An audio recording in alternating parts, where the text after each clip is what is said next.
Assalamualaikum warahmatullahi wabarakatuh. Sahabat beriman, India baru saja terlibat perang dengan Pakistan. Aksi saling serang pun tidak dapat dihindari.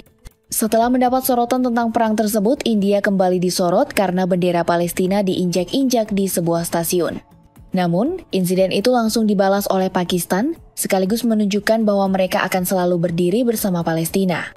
Sebuah video memperlihatkan bendera Palestina, Bangladesh, dan Pakistan tertempel di lantai sebuah stasiun kereta api di Medinipur, Benggala Barat. India diinjak-injak orang yang berlalu lalang. Video itu sontak memantik kemarahan.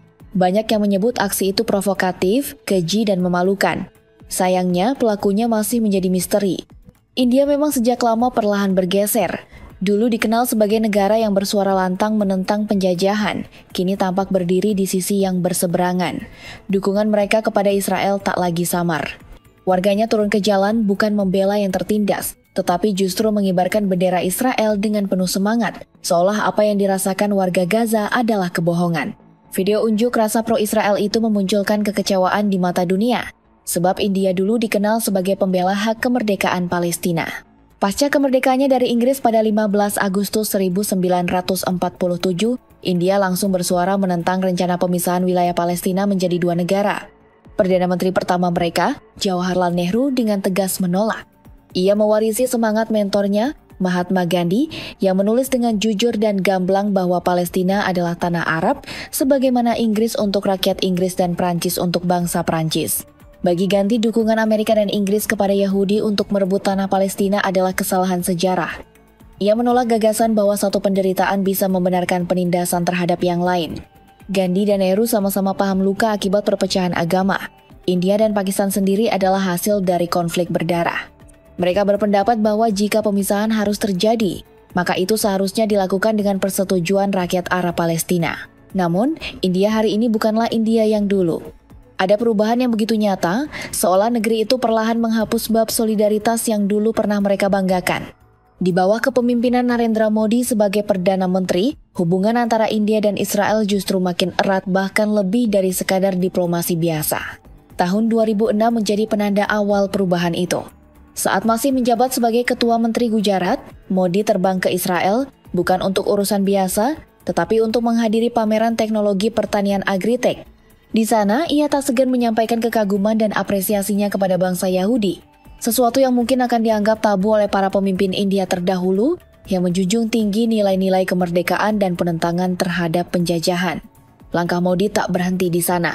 Pada 4 Juli 2017, ia mencetak sejarah sebagai Perdana Menteri India pertama yang menginjakkan kaki secara resmi di Israel. India secara perlahan tapi pasti memperlihatkan wajah barunya, bukan lagi pembela yang tertindas, tetapi sahabat yang erat dari negara yang tengah dihujani kritik global atas tindakannya di Palestina. Dalam forum internasional, sikap India juga berubah drastis. Juli 2015 menjadi salah satu contohnya. Saat Dewan Hak Asasi Manusia PBB mengadakan pemungutan suara terkait laporan pelanggaran HAM di Gaza, 41 negara mendukung pengesahan temuan laporan tersebut. Tapi India memilih abstain, diam, tidak berdiri bersama keadilan, tidak juga melawan. Ketika terjadi operasi Badai Al-Aqsa yang disambut Israel dengan serangan membabi buta, respons dari India justru mengejutkan banyak pihak. Narendra Modi dengan tegas menyatakan bahwa India berdiri sepenuhnya bersama Israel. Lebih dari itu, ia memberi label teroris kepada para pejuang Palestina. Di saat Gaza terbakar dan mayat anak-anak ditarik dari reruntuhan, India memilih berdiri di sisi yang menekan. Yang lebih memilukan, belakangan terungkap bahwa di bawah pemerintahan Modi, India bukan hanya mendukung secara moral. Mereka turut memasok senjata kepada Israel, senjata yang kemudian digunakan dalam aksi brutal di jalur Gaza, menyulut kobaran api yang menewaskan ribuan jiwa tak bersalah. Dukungan itu pun bersifat timbal balik. Duta Besar Israel untuk India, Reuven Azar, tak ragu menyatakan dukungannya atas tindakan militer India terhadap Pakistan. Dalam pernyataannya, Azhar menyebut serangan India sebagai langkah sah untuk memerangi terorisme dan menegaskan bahwa Israel mendukung penuh hak India untuk melindungi diri serta mengejar siapapun yang dianggap sebagai ancaman. Tak berhenti di situ, Israel bahkan turun tangan membantu India dalam konflik dengan Pakistan. Bantuan itu berupa mortir, amunisi hingga rudal berpemandu laser yang disematkan pada jet tempur Mirage 2000H milik Angkatan Udara India. Semua diberikan tepat waktu, tanpa ragu, meski tekanan dari Amerika Serikat dan komunitas internasional cukup keras. Israel berdiri teguh mengabaikan desakan dan justru menggandakan bantuannya. Bahkan citra dari satelit militer Israel dikirimkan langsung ke India, sebuah langkah strategis untuk membantu negeri Bollywood itu melacak posisi pasukan Pakistan secara akurat dan efisien. Meski India mendapat suntikan kekuatan dari Israel, realita di medan tempur berkata lain. Pakistan terbukti bukan lawan yang mudah ditaklukkan. Dalam konteks geopolitik yang memanas, pembelaan India terhadap Israel seolah mendapat balasan dari langit dan bumi melalui keperkasaan Pakistan dalam perang yang baru-baru ini pecah. Langit India yang biasanya membiru kini dihujani api. Jet-jet tempur mereka yang jadi kebanggaan dihantam habis-habisan oleh armada udara Pakistan. Dengan gagah, jet tempur Chengdu J-10 milik Pakistan buatan Cina melumpuhkan 5 burung besi milik India. Tak tanggung-tanggung, MiG-29 dan Su-30 buatan Rusia, hingga Rafale buatan Prancis yang selama ini dielu-elukan sebagai simbol kekuatan udara India, satu persatu jatuh menghantam bumi. Ledakan-ledakan itu bukan hanya menghancurkan logam dan mesin, tapi juga kepercayaan diri militer India yang selama ini merasa unggul. Dan sebaliknya di kubu Pakistan semangat berkobar. Keberhasilan itu menjadi bahan bakar baru bagi mereka untuk melangkah lebih berani. Kementerian Pertahanan India pun tak bisa menutupi kenyataan. Mereka mengakui bahwa Pakistan telah menyerang situs-situs militer penting di wilayah barat dan utara India. Markas brigade dihancurkan. Pos-pos pemeriksaan yang selama ini dijaga ketat diluluhlantakkan tanpa ampun. Ini bukan sekadar balasan taktis, tapi juga pesan simbolik bahwa siapa yang berdiri bersama penindas suatu saat akan merasakan getarannya sendiri. Perang antara India dan Pakistan memang tak pernah lepas dari isu yang lebih besar, keberpihakan terhadap Israel dan Palestina. India kini memilih berdiri di belakang Israel, sedangkan Pakistan tegas, lantang dan penuh semangat berdiri bersama Palestina. Aksi solidaritas rakyat Pakistan bukan cuma sekadar simbolis. Di jalanan mereka turun meneriakan slogan anti-Israel dan anti-Amerika. Namun dukungan itu tidak berhenti di tingkat rakyat.